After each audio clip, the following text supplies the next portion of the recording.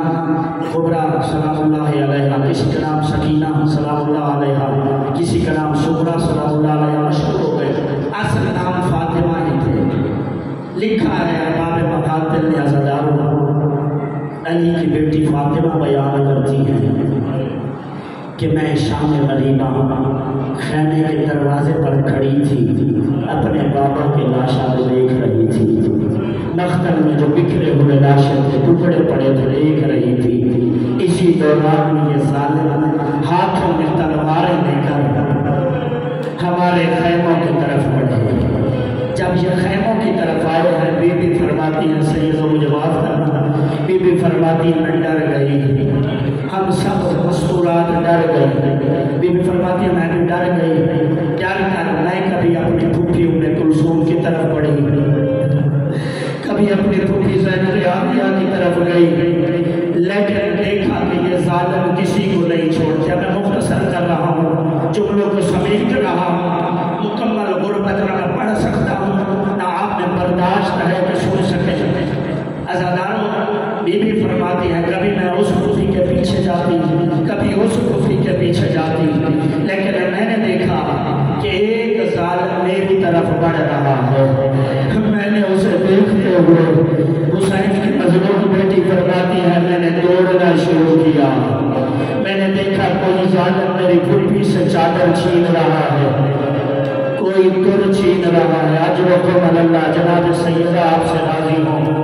حسین علیہ السلام راضی ہوں، سید سجاد راضی ہوں۔ وہ آوازیں جو حسین کے غم میں بلند ہوتی ہیں، دنیا و آخرت میں کسی غم میں نہ روئے۔ وہ آنکھیں جو حسین کی بچیوں کے لیے روتی ہیں، حسین دنیا و آخرت میں ان پر رحمت نازل فرمائے۔ عزادارو، حسین کی یتیمہ، حسین کی مظلومہ فرماتی ہے میں نے دوڑنا شروع کیا،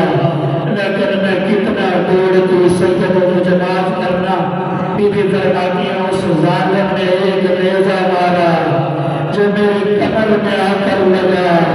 میں کربلا کی زمین پر گر گئی۔ وہ ظالم میرے قریب آیا، میرے ساتھ سے چادر چھین لی، میرے گوش والے اس طرح اتارے، میرے کانوں سے خون جاری ہو گیا، میرا زیور لوٹ کے لے گیا۔ میں روتے روتے غش کر گئی۔ جب غش سے افاقہ ہوا، میں نے اپنی پھوپھی زینب عالیہ کو دیکھا، میرے سرانے کھڑے رو رہی ہے، جملہ زدر آخری ہے۔ بی بی فرماتی ہے میں نے کہا پھوپھی اماں، اگر کوئی چادر بچی ہو